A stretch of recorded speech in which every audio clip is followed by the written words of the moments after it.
All India defence employees federation के organising secretary comrade स्वपन Mukherjee, union के joint secretary comrade अनिंदम नाम चिन्मय मुखर्जी साहब, भट्टाचार्य जी वाइस प्रेसिडेंट साहब, और यूनियन का सभी पदाधिकारियों और ऑर्डिनेंस फैक्ट्री डमडम का हमारा प्रिय बहादुर मजदूर साथियों। अभी दो महत्वपूर्ण इश्यू के बारे में, दो मुद्दा के बारे में all India defence employees federation का विचार ऑर्डिनेंस फैक्ट्री डमडम का कर्मचारी का सामने रखने का मौका मिला। सबसे पहले हमारा यूनियन को हम धन्यवाद देना चाहता हूं, अभिनंदन करना चाहता हूं। अभी स्वपन ने बताया 15 तारीख दिल्ली में सोमनाथन कमेटी का बैठक हुआ। सोमनाथन कमेटी क्या है आपको मालूम है। एनपीएस में कुछ इंप्रूवमेंट करने के लिए मोदी 2 सरकार ने उनका नेतृत्व में कमेटी बनाया। उस कमेटी का अंतिम मीटिंग था 15 तारीख। नेचुरली नेशनल काउंसिल जेसीएम का स्टैंडिंग कमेटी को इनवाइट करता है उनका साथ मीटिंग अटेंड करने का। तो उसका अंतिम मीटिंग था 15 तारीख। उस मीटिंग हम लोग ने बहिष्कार किया। All India defence employees federation ने बॉयकॉट किया। क्यों बॉयकॉट किया, कारण क्या है, आप सबको मालूम होने का अधिकार है। All India defence employees federation ने एनपीएस इंप्रूवमेंट कमेटी को क्यों बॉयकॉट किया? Definitely you have got every right to know that. तो उसके बारे में विचार रखने का, और अभी हम लोग जुलाई महीने में हैं। जुलाई आज 17 तारीख है। हमारा डीम्ड डेपुटेशन पीरियड है सितंबर 30 तारीख तक। उसके बाद हम कौन है? हम क्या सरकार कर्मचारी है? नहीं तो वाईएएल कंपनी का कर्मचारी है। What is my status as an employee? हमारा स्टेटस क्या है? तो ये दो विषय के बारे में आप लोग का सामने एक क्लियर पिक्चर होना चाहिए। साथियों, अब तो कॉरपोरेशन के खिलाफ का लड़ाई में आज भी है। हम लड़ाई में विश्वास करता है। कुछ लोग पूछता है आपने लड़ाई करने में क्या होगा, सरकार क्या यू टर्न किया? हम लोग का बहुत एक्सपीरियंस है। ट्रेड यूनियन तो कॉलेज में यूनिवर्सिटी में सीखता नहीं है। ट्रेड यूनियन वर्कर का साथ और सरकार का साथ काम करके करके सीखता है। All India defence employees federation ने कॉमरेड्स 55 साल 55 इयर्स संघर्ष किया, लड़ाई किया। इंडस्ट्रियल नॉन इंडस्ट्रियल का बीच में तो छुट्टी का डिस्पैरिटी है, वो खत्म करने के लिए 1 साल का लड़ाई नहीं, 2 साल का लड़ाई नहीं, 2 जनरेशन का कर्मचारी 120 दिन का छुट्टी लेके रिटायरमेंट में गया, फिर भी एआईडीएफ सरकार का सामने सरेंडर नहीं किया। 55 साल का लड़ाई के बाद आज हमारा industrial worker non industrial employee का बराबर 300 डेज का छुट्टी लेके जा रहा है। 55 इयर्स स्ट्रगल का अचीवमेंट है। 1953 में एआईडीएफ स्थापित हुआ। अनस्किल्ड में भर्ती होता है, अनस्किल्ड में रिटायरमेंट होता है। No semi skilled, no skilled, HS2, HS1, MCM कुछ भी नहीं था। कितना साल का लड़ाई है, कितना साल का संघर्ष के बाद इंडस्ट्रियल का हमारा ट्रेड्समैन पूरा स्किल्ड में 1981 से 1610 1981 और 1510 1984, ये दोनों डेट आप सुन नहीं सकता। उसी का वजह से हमारा ट्रेड पूरा अपग्रेड होके स्किल्ड में आया। उसका बाद भी आपको कोई प्रमोशनल चांस नहीं था। MCM, HS2, HS1 कुछ भी नहीं था। लेकिन आपने लड़ाई किया, आपने संघर्ष किया। आज हमारा वर्कर को फुल चैनल है। सेमी स्किल्ड में भर्ती होता है एज एन अप्रेंटिस, 2 साल के बाद स्किल्ड, उसका बाद 3 साल के बाद HS2, HS1, MCM। एमसीएम से फिर चार्जमन से फिर जेडब्ल्यूएम, ये सब एक लाइन आपको मिला। ये क्या एक दिन का आंदोलन में मिला कॉमरेड्स? बहुत साल का लड़ाई, बहुत साल का सैक्रिफाइस, कुर्बानी, ये सब करने के बाद ही मिला। इसीलिए आपको संघर्ष का ऊपर, लड़ाई का ऊपर आपको विश्वास होना चाहिए। हम कॉर्पोरेशन तो एक्सेप्ट नहीं किया, कुछ लोग एक्सेप्ट किया, वो ठीक है, लेकिन हम लोग ने एक्सेप्ट नहीं किया, विरोध किया ना। चेन्नई हाई कोर्ट में हमारा केस अभी भी चल रहा है, 23 उसका हियरिंग है दोबारा। सरकार सॉलिसिटर जनरल को लेकर रखा है। बीएमएस का केस दिल्ली हाई कोर्ट में हार गया, तो उसका जजमेंट लेके मद्रास हाई कोर्ट में रख दिया। तो एक हाई कोर्ट ने निर्णय ले लिया, सरकार का डिसीजन करेक्ट है करके, तो आप उसको उसी लाइन में एआईडीएफ का केस भी डिसमिस करो। लेकिन हमारा तो सीनियर लॉयर उठ के सीधा जज के सामने बोल दिया, साहब वो तो सुप्रीम कोर्ट का जजमेंट नहीं है, that is not the judgement of supreme court. हाँ, सुप्रीम कोर्ट का जजमेंट सभी हाई कोर्ट का ऊपर बाइंडिंग है, लेकिन ये तो एक हाई कोर्ट का जजमेंट है, वो दूसरा हाई कोर्ट का ऊपर उसका कोई बाइंडिंग नहीं है, नंबर 1। नंबर 2, उनका वकील क्या क्या आर्ग्यूमेंट रखा उस केस में क्या मालूम है। लेकिन हमारा पास तो 1000 आर्ग्यूमेंट है कॉर्पोरेशन का खिलाफ में बोलने के लिए। हमारा पास 1000 आर्ग्यूमेंट है। हमारा कर्मचारी, ऐसे सरकार कर्मचारी रिक्रूटमेंट हुआ, उनका अपॉइंटमेंट ऑर्डर में ऐसा कोई कंडीशन नहीं है 20 साल का बाद, 10 साल का बाद, 25 साल का बाद तुमको हम कंपनी का कर्मचारी बनेगा, ऐसा उनका अपॉइंटमेंट ऑर्डर में किधर भी नहीं लिखा है। Appointment order is a contract, it is a contract between the president of India and the worker and the employee. उनका अपॉइंटमेंट ऑर्डर में किधर भी लिखा है? नहीं लिखा है। तो हमारा स्टेटस क्या है? I don't want to join the company. हम आपका कोई कंपनी का कर्मचारी बनाने के लिए हम इस नौकरी में नहीं आया। हम इस नौकरी में आया उसी स्टेटस में, as a defence civilian employee, as a central government employee. हम रिटायर करके घर जाने के लिए इस नौकरी में आया। तो वो सब विषय हमको आर्ग्यू करना है ना आपका सामने, अब हमको सुनना पड़ेगा। एक हाई कोर्ट ने डिसाइड किया, इसलिए इधर भी ऐसा ही डिसीजन है, वो गलत है। तो जज ने एग्री किया, यस, बिना आपको सुन के कोई जजमेंट थोड़ी होता है। तो we will listen to your arguments. So अभी 23 को केस आ रहा है। हमारा वकील के पास 1000 आर्ग्यूमेंट है, वो सब इधर बोलने का समय भी नहीं है हमको। वो रखेगा, देखेंगे हम लोग, फेडरेशन का निर्णय है। अब सुप्रीम कोर्ट तक तो संघर्ष करेंगे, लड़ाई करेंगे, ये तो निर्णय है ना। सरकार ने डिसाइड किया, इसलिए हम उसको एक्सेप्ट करेगा। हम एक्सेप्ट नहीं करेगा तो हमारा लड़ाई तो चलेगा, हमारा फाइट तो चलेगा। लेकिन अभी ठीक है, कोर्ट में क्या निर्णय आएगा वो एक तरफ है, लेकिन फेडरेशन ने क्लियरली राजनाथ सिंह को अभी दोबारा आने के बाद मोदी 3 सरकार तो ज्यादा बदल नहीं हुआ। ठीक है, उसको इंडिपेंडेंट मेजॉरिटी नहीं है, उतना अरेगेंसी, उतना अडमेंसी नहीं रहेगा करके हम लोग माइंड में थोड़ा विश्वास है। कारण उनको इंडिपेंडेंट मेजॉरिटी नहीं है, कुछ पॉलिटिकल पार्टीज का ऊपर उसको डिपेंड करना है सरकार को चलाने का। इसलिए मोदी 1 मोदी 2 में कितना अरेगेंसी दिखाया, उतना अरेगेंसी अभी नहीं दिखेगा करके सोच रहा है। इतना करेगा नहीं करेगा वो सब अभी बजट आने वाला है, बजट में मालूम है इनका अप्रोच क्या है, एटीट्यूड क्या है, प्राइवेटाइजेशन के बारे में सेम पॉलिसी है क्या है, वो सब धीरे धीरे पता चलेगा। इसलिए तो सरकार तो सेम है, प्रधानमंत्री सेम है, आपका होम मिनिस्टर सेम है, डिफेंस मिनिस्टर सेम है, फाइनेंस मिनिस्टर सेम है। कौन बदल हुआ? लोकसभा का स्पीकर भी वही है, तो ज्यादा परिवर्तन नहीं हुआ ना। आप कुछ इधर उधर का मिनिस्ट्री कुछ 2-3 पार्टी 5-6 पार्टी को दिया, उतना ही है ना। तो एटीट्यूड में कोई परिवर्तन नहीं है। फिर भी दूसरा दबा तो मिनिस्टर बन के आया राजनाथ सिंह जी डिफेंस में, हमने उनको स्पष्ट चिट्ठी लिखा है एआईडीएफ की तरफ से।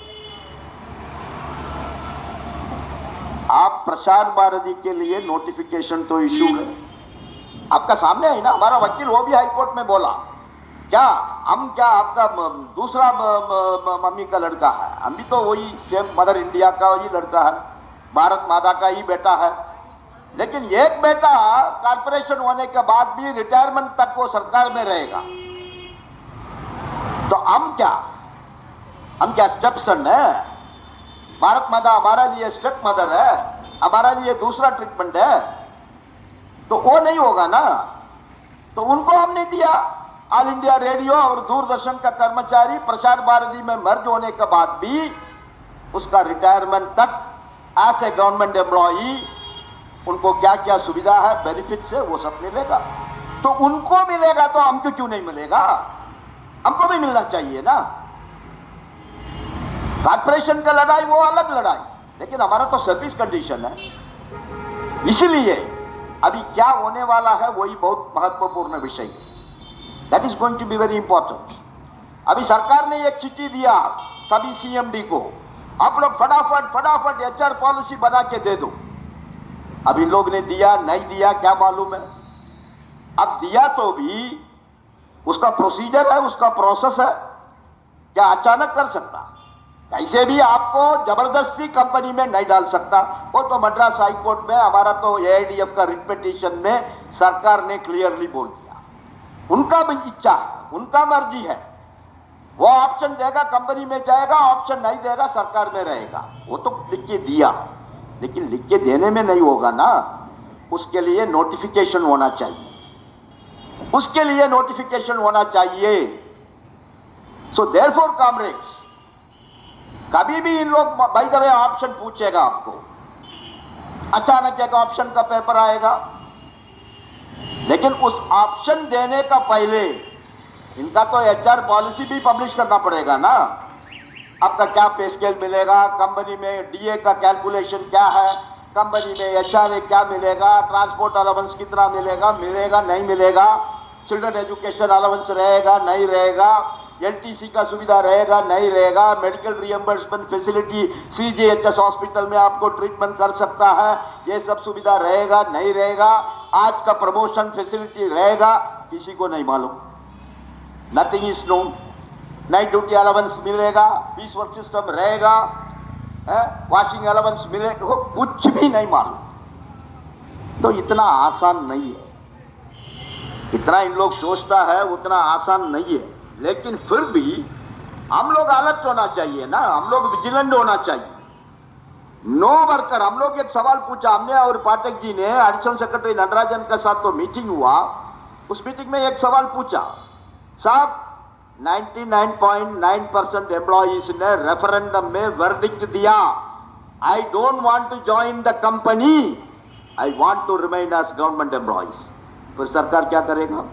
एडिशनल सेक्रेटरी ने खुद बोला, ऐसा आपका सभी कर्मचारी लिख के देगा तो हमारा काम बहुत ही ईजी है, हमको फिर दूसरा कुछ सोचने का जरूरत नहीं है, हम सीधा जाएगा एम्पावर्ड ग्रुप ऑफ मिनिस्टर का साथ, उसको बताएंगे मिनिस्टर लोग यही कर्मचारी ने हमको लिख के दिया, उन लोग कंपनी में ज्वाइन करने का तैयार नहीं है, इन लोग सब बोलता है हम सरकार में ही रहेगा, हम ऑर्डिनेंस फैक्ट्री में ही रहेगा, तो आगे हमको क्या करना है? तो सरकार का दिमाग में भी यह है, if more than 90% employees give option, I will not join your company, हम आपका कंपनी में नहीं आएंगे, I will remain as government employee, फिर सरकार का साथ क्या ऑप्शन है कॉमरेड? तो आपको रखना ही पड़ेगा ना आपका रिटायरमेंट तक ऐसे डिफेंस सिविलियन एम्प्लॉई, ऐसे कर्मचारी। सो देयरफॉर हम सब जगह में अभी बोलता है, आपका भविष्य आपका कलम में है, स्वपन मुखर्जी का कलम में नहीं है, श्री कुमार का कलम में नहीं है, पाठक जी का कलम में नहीं है, यह आपका कलम में है। आप किसमें दस्तखत करेगा उसका अनुसार आपका भविष्य। आपके लिए हम चिट्ठी लिख सकता है, हम करस्पॉन्डेंस कर सकता है, हम फाइट कर सकता है, वो सब हम कर सकता है, लेकिन ऑप्शन फॉर्म में तो आपको ही साइन करना पड़ेगा ना comrades, you have to sign. So आपका पेन में है, आपका कलम में है, आप क्या दस्तखत करेगा उसी का मुताबिक आपका भविष्य है। आप सबको मालूम है अभी सितंबर के बाद हमको सीएसटी कैंटीन का सुविधा मिला, अभी गाड़ी रिन्यू नहीं कर रहा है ना, वो क्या बोलता है, आपको सरकार कर्मचारी सितंबर तक ही है बाबा, सितंबर के बाद आप पब्लिक सेक्टर कर्मचारी होगा, आपका फिर सीएसटी का सुविधा कैसे मिलेगा? तो इसलिए ये सब ध्यान में रख के आप लोग का जिम्मेदारी है, आप लोग कभी भी ऑप्शन पूछेगा, हम लोग को कोई प्रॉब्लम नहीं, सरकार का ही प्रॉब्लम है। सितंबर 30 तक इन लोग ऑप्शन नहीं पूछेगा तो कुछ डिसीजन तो सरकार को लेना पड़ेगा ना, तो हम उसमें वरी करने का कुछ भी नहीं है। हम लोग का पोजीशन एकदम क्लियर है। आप प्रसार भारती के तरीके से आप नोटिफिकेशन पब्लिश करो, किसी को भी ऑप्शन पूछने का कोई जरूरत नहीं है, नंबर 1। हाँ, बाय द वे आप ऑप्शन पूछेगा, हमारा तो 99% कर्मचारी सरकार में रहने का ऑप्शन देगा, तो फिर उसका पास क्या ऑप्शन है?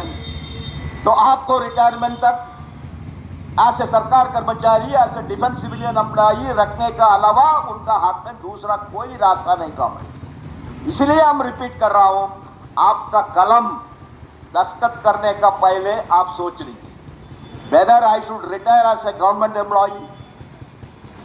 हमारा तो ये ओपीएस ओल्ड पेंशन स्कीम का अधिकार, उसको लड़ाई, उसका संघर्ष का अधिकार, जब तक आप सरकार कर्मचारी है जब तक।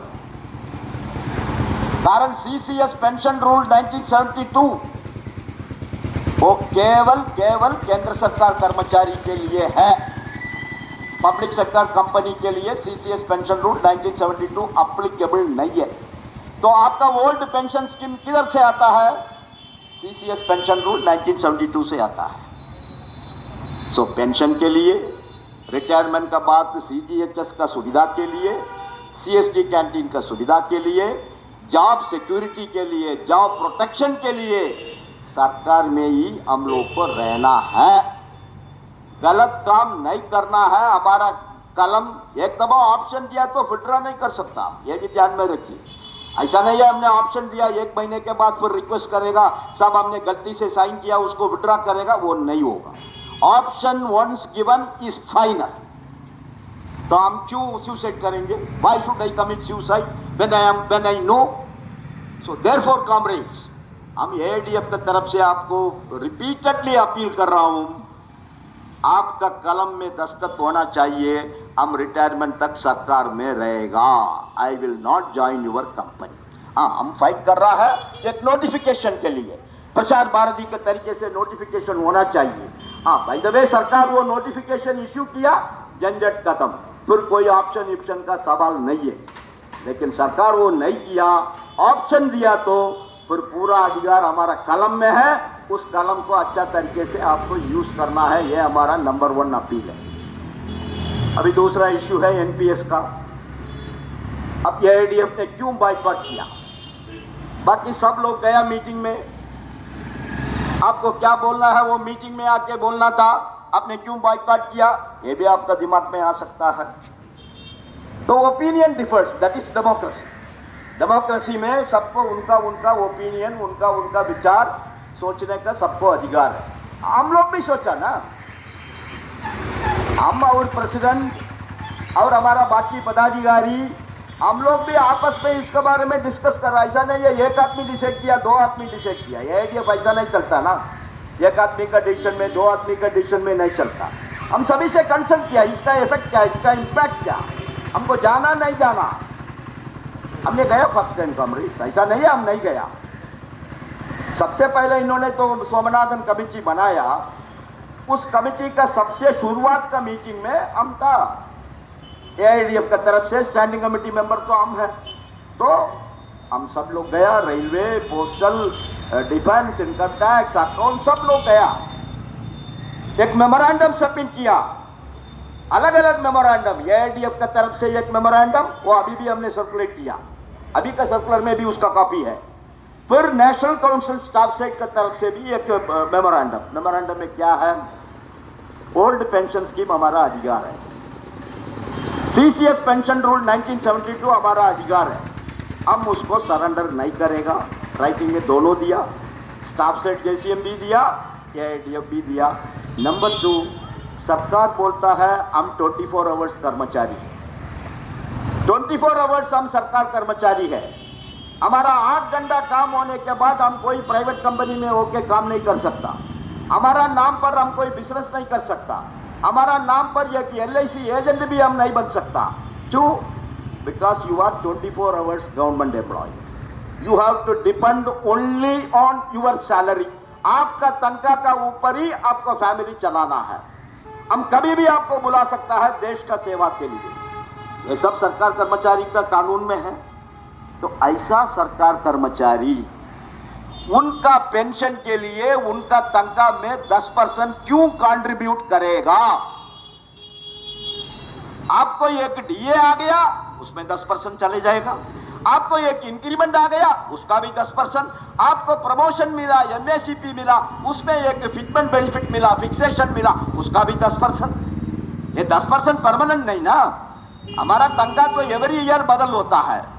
एवरी ईयर हमारा एवरी 6 महीने हमारा डीए बदल होता है, उसका भी 10%. हम क्यों कंट्रीब्यूट करेंगे? ये फंडामेंटल क्वेश्चन है. Government employee should not be asked to contribute for his pension because he is 24 hours government employee आपका कानून का अनुसार. नहीं तो बोलो 8 घंटे के बाद आप कोई भी प्राइवेट कंपनी में जाके काम करो, हमको कोई लेना देना नहीं. आप कोई बिजनेस करो, आप रियल एस्टेट करो, आप कुछ भी करो. ऐसा नहीं ना कानून.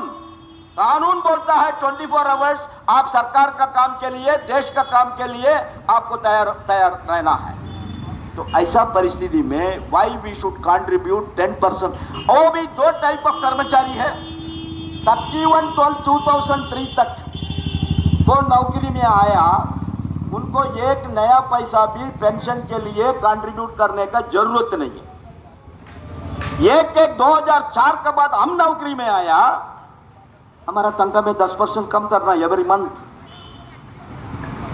हमने एक सवाल पूछा, सोमनाथन साहब के साथ कोई जवाब नहीं था. हमने बोला साहब आपने कब इंट्रोड्यूस किया? 2003 में. 2003 में कौन सा पे कमीशन था? 5वां पे कमीशन था. 5th पे कमीशन का पे स्केल चल रहा था. 5th पे कमीशन ने तो पे स्केल निर्णय किया. क्या एनपीएस वर्कर को 10% तनख्वाह में रिकवरी होगा करके मन में सोच के पे स्केल बनाया? नहीं बनाया. कारण उनको मालूम नहीं था सरकार 2003 में एक नया कंट्रीब्यूटरी पेंशन लेके आएगा करके. पे कमीशन को मालूम नहीं था आपका तनख्वाह में एवरी मंथ 10% कम होगा. वो आपको मालूम नहीं था, उनको भी मालूम नहीं था, पे कमीशन को भी मालूम नहीं था. इसीलिए पे कमीशन ने तो पे स्केल जनरली तो बनाता है, ये सब मन में रखते बनाता है. ठीक है, ये सरकार कर्मचारी है, इसको रिटायरमेंट का बाद तो उसका बेसिक पे का 50% पेंशन मिलेगा. उसको भी सरकार को पैसा खर्चा करना पड़ेगा. उस पेंशन का ऊपर डीए मिलेगा, उसमें 40% कम्यूटेशन कर सकता है. 80 उम्र का बाद 20% पेंशन बढ़ेगा. 100 साल होने का समय उसका लास्ट बेसिक पे पूरा उसको पेंशन मिलेगा. मरने के बाद उसका फैमिली को पेंशन मिलेगा. वाइफ का मरने के बाद भी बच्चा हैंडीकैप्ड है उसको मिलेगा. Unmarried daughter, window daughter, diverse daughter, सबको पेंशन मिलेगा. ये सब सरकार का जिम्मेदारी है. तो ये सब मन में रख के ही पे कमीशन ने 5th पे कमीशन ने पे स्केल बनाया. बाय द वे 5th पे कमीशन को सरकार ने बोला अभी से हम एनपीएस रखेगा, तो हमारा तनख्वाह में भी पे कमीशन 10% बढ़ा के रेकमेंड करेगा ना. उनका दिमाग में था इन लोगों को पुराना पेंशन ही मिलेगा, उसके लिए भी सरकार को खर्चा करना पड़ेगा, इसलिए इनको तनख्वाह में थोड़ा कम करेंगे, बाद में उसको पेंशन में वो बेनिफिट मिलेगा. ये सब पे कमीशन का किताब में है ना. तो वो भी एक सुप्रीम कोर्ट का जज है ना, वो भी उन्होंने 20% रेकमेंड किया. कॉमरेड इंद्रजीत गुप्ता उस समय होम मिनिस्टर था, उन्होंने चिदम्बरम फाइनेंस मिनिस्टर को ओवरलुक करके 20% को 40% किया. उसका वजह से सबको अच्छा तनख्वाह मिल रहा है, अच्छा पेंशन मिल रहा है. तो ये सब सवाल उनको पूछा, तो इसीलिए हम लोग ने उनका सामने आर्ग्यूमेंट रखा. क्या साहब सिंपल है, एक तो हम 24 आवर कर्मचारी है, हमारा तनख्वाह में पेंशन के लिए 10% क्यों कंट्रीब्यूट करेंगे? कोई जवाब नहीं. 5th पे कमीशन ने तो पे स्केल बनाया, उस समय आपने पे कमीशन को नहीं बोला हम 2004 के बाद इनका तनख्वाह में 10% रिकवरी करेगा. वो नहीं बोला. वो बोलता होता तो और पे स्केल वो ज्यादा बनाता था, वो नहीं बनाया. तीसरा, इतना सुविधा है ओल्ड पेंशन स्कीम में, वो सुविधा है एनपीएस में। आपने आपका कंट्रीब्यूशन 14% किया 2019 से, उसका बाद भी हमारा पेंशन तो 2000 है, 3000 है। इसीलिए इस कमेटी को सिफारिश करना है, एनपीएस को खत्म करो, ओल्ड पेंशन स्कीम को रेस्टोर करो। आपको मालूम होना चाहिए सोमनाथन साहब ने क्या बोला। वो बोला, देखिए नेता लोग, पुराना पेंशन रेस्टोर करने का कोई सुविधा नहीं है। हम तो सरकार का अधिकारी है। सरकार ने हमको क्या बोला, हमारा टर्म्स ऑफ रेफरेंस में क्या लिखा है, एनपीएस में कुछ इंप्रूवमेंट करने के लिए कुछ सजेशन दे दो, उसका बारे में आप लोग बात करें। ओल्ड पेंशन स्कीम रेस्टोर करने का कोई सवाल नहीं। आपको एनपीएस में कुछ इंप्रूवमेंट करना है, आपका पास कुछ सजेशन है तो बोलो। हम लोग ने स्पष्ट बोल दिया, आप कुछ जितना भी इंप्रूवमेंट करो एनपीएस में, ओल्ड पेंशन को मैच नहीं होगा। आप कितना भी इंप्रूवमेंट करो, आज ओल्ड पेंशन स्कीम में कितना सुविधा है उसका बराबर होगा। सबसे पहले हमारा तो 10% एवरी मंथ रिकवरी हो रहा है। हमारा अगल बगल का मिशन में एक कर्मचारी 2003 में आया, वो काम कर रहा है, उसका तनख्वाह में 1% भी रिकवरी नहीं हो रहा पेंशन के लिए। हमारा तनख्वाह में क्यों रिकवरी होगा? फिर क्या इंप्रूवमेंट करेगा? हमारा डिमांड ही है नॉन कंट्रीब्यूटरी पेंशन। हम कंट्रीब्यूटरी पेंशन हमको नहीं चाहिए। लेकिन सोमनाथन जी ने क्लियरली बताया, no sorry, I cannot do such recommendation. हमारा तो टर्म्स ऑफ रेफरेंस है एनपीएस पे इंप्रूवमेंट करने का, हम कुछ इंप्रूवमेंट सिफारिश करेगा, बाकी आपका डिमांड हम एक्सेप्ट नहीं करेगा। जो हो गया तो बाहर आके हमने एआईडीएफ का नेतृत्व को हमने रिपोर्ट किया, तो एआईडीएफ का नेतृत्व में करेक्ट डिसीजन लिया। ऐसा परिस्थिति में उनसे आके बात करने का क्या मतलब है? उन्होंने तो क्लियरली बोल दिया, हम ओल्ड पेंशन को रेकमेंड नहीं करेगा, हम एनपीएस में कुछ इंप्रूवमेंट करेगा। तो एनपीएस का इंप्रूवमेंट हमारा डिमांड नहीं ना। 20 ईयर्स एआईडीएफ फाइट कर रहा है। हमने परसों स्टाफ साइड मीटिंग अटेंड किया, हमारा निर्णय था, हम प्रेसिडेंट साहब पाठक साहब से बात किया, डिस्कस किया। हम लोग का निर्णय था स्टाफ साइड मीटिंग अटेंड करके उनको बताएंगे एआईडीएफ उस मीटिंग में नहीं आएंगे। आपको भी नहीं जाना चाहिए, कारण आप क्यों पार्टी बनेगा उसमें? रामलीला मैदान में 5 लाख वर्कर पूरा हिंदुस्तान से आया, state government, central government, teacher, सब लोग आया। उधर हम लोग का निर्णय क्या था? ओल्ड पेंशन का अलावा हम दूसरा कोई कॉम्प्रोमाइज सरकार से नहीं करेगा। यह आश्वासन हम लोग 5 लाख वर्कर के सामने दिया नहीं दिया? दिया ना। वो विश्वास में है ना। 6 करोड़ कर्मचारी है पूरा हिंदुस्तान में, state government, central government, para military, सब मिलके उनको ये विश्वास हम लोग दिलाया ना। अभी उससे कैसे बाहर जाएंगे? अब 40% करेगा, एनपीएस में कितना मिलेगा, उसका बाकी कितना गैप है 40% का वो सरकार देगा, डीए देगा, फैमिली पेंशन देगा, अलग अलग आश्वासन आपको बोल सकता है। लेकिन उसमें आप अग्री करेगा, आप पार्टी बनेगा, फिर आपका तो डिमांड है ना ओल्ड पेंशन स्कीम रेस्टोर करो, वो परमानेंटली सील है। कारण वो खुद उसका रिपोर्ट में लिखेगा, सोमनाथन कमेटी ने उसका रिपोर्ट में लिखेगा। हमने स्टाफ साइड का साथ हमारा डिस्कशन हो गया, हमने उनसे कंसल्टेशन किया, उन्होंने बताया डीए देने में हम खुश है, नहीं तो फैमिली पेंशन देने में हम खुश है, इसीलिए हम ऐसा ऐसा सिफारिश कर रहा है। वो लिखेगा तो फिर क्या होगा? उसका बाद आप कितना भी चिट्ठी लिखो, हमने ऐसा नहीं बोला, हमने वैसा नहीं बोला, who is going to listen to you comrades? Therefore हमने हमारा सभी साथी लोग को बोला, इसमें हम लोग को पार्टी नहीं बनाना पड़ेगा। हम बोला कारपोरेशन के खिलाफ में हम कैसे लड़ाई कर रहा है? बीएसएनएल में कारपोरेशन में सभी ने यूनियन ने दस्तखत किया, एसपीएमसीएल में सभी यूनियन लोग दस्तखत किया, तो अभी लड़ाई किधर है? वो दोनों परेशानी में है, कुछ भी नहीं बोल सकता। कारण सरकार बोलता है आपने खुद कारपोरेशन को अग्री किया, अभी हमारे साथ आके क्यों लड़ाई कर रहा है? आज हम फाइट कर रहा है ना, because we are not a party. Corporation का निर्णय में we are not a party. If we are not a party, अंतिम तक फाइट कर सकता। मान लिए सरकार बदल होता था, उस सरकार का ऊपर हम दबाव नहीं डालेगा। आपने प्रचार में बोला बीजेपी सरकार ने क्या क्या गलत डिसीजन लिया, हम पावर में आएगा तो विड्रॉ करेगा। राहुल गांधी का भाषण है, प्रियंका गांधी का भाषण है, मल्लिकार्जुन खड़गे जी का भाषण है, हम उसको पूछेगा नहीं। आपने प्रचार में बोला, अभी वापस करो इसको। तो वो बोलने का अधिकार हमको कब रहेगा? तब तक हम उस डिसीजन में पार्टी नहीं है। तो हम एनपीएस का इस इंप्रूवमेंट में पार्टी क्यों बनेगा? फिर आपका तो पूरा डिमांड ही खत्म हो जाएगा ना, पूरा डिमांड खत्म हो जाएगा। और 1000 क्वेश्चन है कॉमरेड्स, उसका कौन जवाब देगा? अभी फाइनली हमने मीटिंग में नहीं था, अब मीटिंग में कितना हमारा नेता लोग गया, अभी तक कोई स्टेटमेंट भी इश्यू नहीं किया। मीटिंग में क्या हुआ? 2 घंटा मीटिंग हुआ, लेकिन हमको अलग अलग सोर्सेस में खबर है, उन्होंने तो स्पष्ट बोल दिया। 2 घंटा डिस्कशन का बाद भी उन्होंने बोल दिया हमने कोई ओपीएस रिवर्सन का रिकमेंडेशन नहीं करेगा। हमारा दिमाग में है 40% आपको देने का और उसका ऊपर डीए देने का, फैमिली पेंशन दूसरा कुछ फार्मूला में अब बनेगा, ऐसा बोला करके अनऑफिशियल खबर है।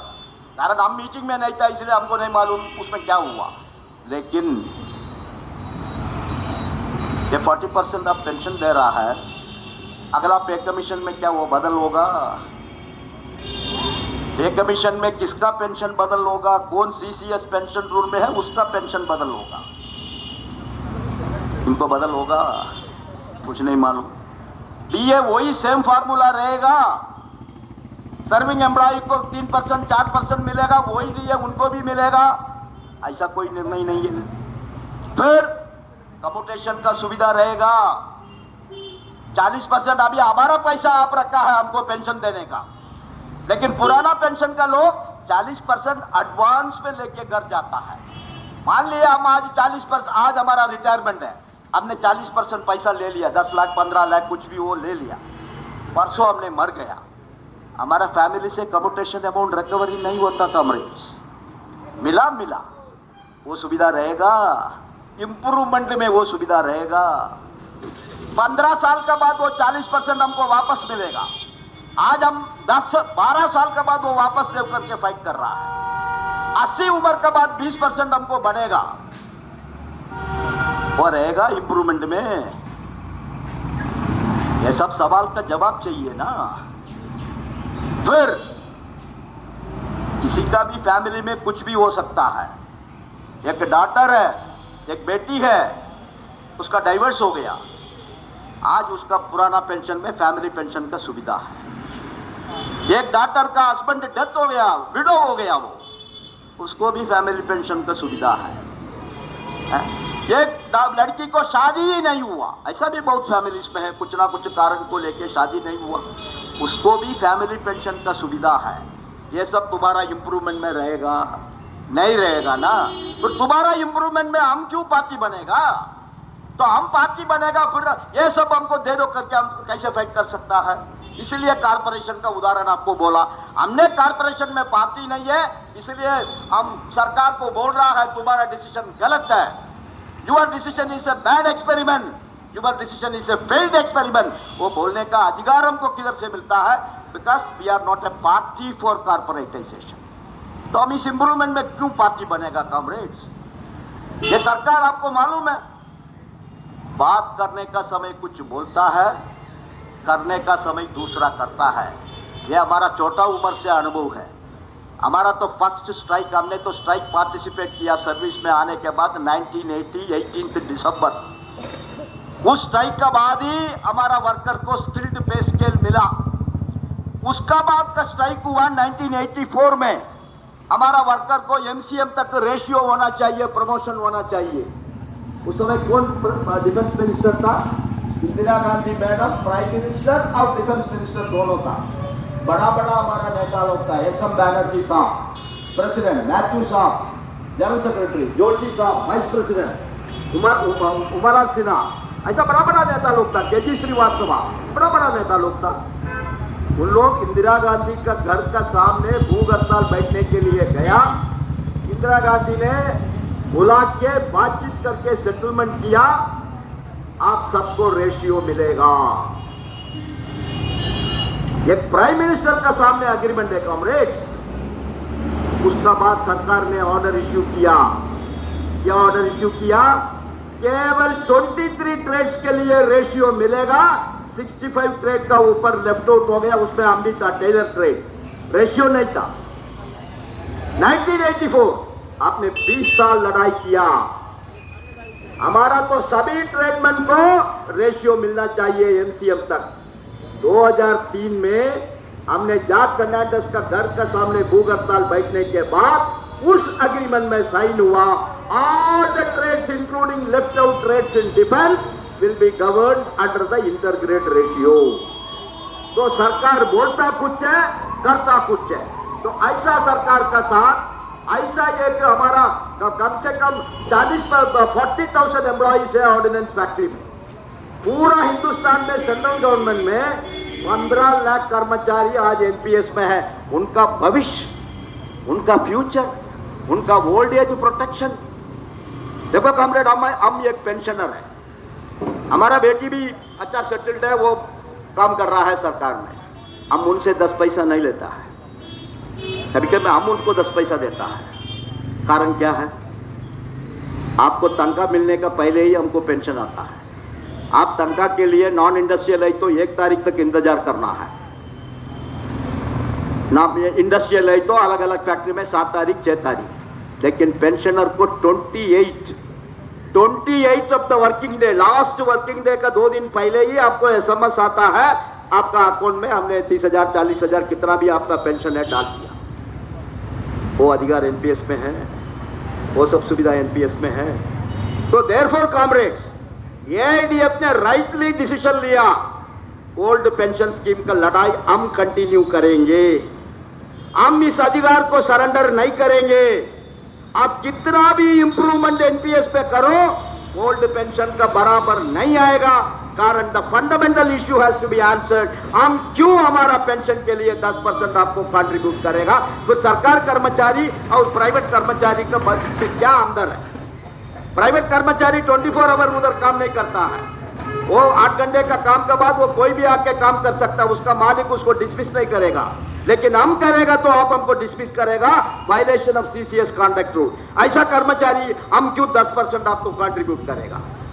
तो बराबर कैसे होगा? कितना भी इंप्रूवमेंट करो, वो ओल्ड पेंशन का बराबर नहीं होगा। All India defence employees federation old pension scheme का अधिकार को इस सरकार का सामने सरेंडर नहीं करेंगे। हम ओल्ड पेंशन स्कीम अचीव करने तक हमारा लड़ाई को लेके जाएंगे। अभी 2 तारीख जंतर मंतर में हमारा तो प्रदर्शन है, स्वपन ने बताया आपको शुरू में, हमारा तो धरना है। अभी नया सरकार आने के बाद सबसे पहले एआईडीएफ ही एक आंदोलन अभी सरकार का खिलाफ में शुरू कर रहा है। उस आंदोलन में मेन मुद्दा है restoration of the old pension scheme, withdrawal of corporatisation. हमारा रिटायरमेंट तक हम सरकार कर्मचारी में रहने में हमको नोटिफिकेशन इश्यू करो। तो आपको एआईडीएफ का ऊपर विश्वास होना चाहिए। वर्कर का खिलाफ में, एम्प्लॉइज का भविष्य का खिलाफ में कोई काम एआईडीएफ नहीं करेगा। एआईडीएफ स्ट्रगल करेगा, एआईडीएफ सैक्रिफाइस करेगा, लेकिन आपका अधिकार के लिए, आपका वेलफेयर के लिए, आपका बेनिफिट्स के लिए। साथियों, समय बहुत हो चुका है, गेट मीटिंग है, ज्यादा बोलने का समय नहीं है। अब इन्हें नक्सल हमने बताया, बाकी इश्यूज है। अभी चार्टमेंट का प्रमोशन का नया आरआर आ गया, उसमें एलडीसी खत्म कर दिया, उसका भी हाईकोर्ट का स्टे करके निकाला नहीं, हाईकोर्ट से कुछ ऑर्डर आया। कल हम जा रहा हूँ हेडक्वार्टर, बात करेंगे। वो सब तो चलता है, वो सब विषय चलता है, लेकिन ये दोनों मुद्दा का ऊपर ध्यान रखो। ये कभी भी ऑप्शन पूछेगा, आप सरकार कर्मचारी में रहने का ऑप्शन दे दो। ओपीएस का खिलाफ में, एनपीएस का खिलाफ में ओपीएस रेस्टोर करो, उस डिमांड को लेके हम लोग ने अभी आंदोलन में है। उस आंदोलन में आप सब शामिल होना चाहिए। इतना बोल के आप सबको नमस्कार, लाल सलाम, धन्यवाद सर।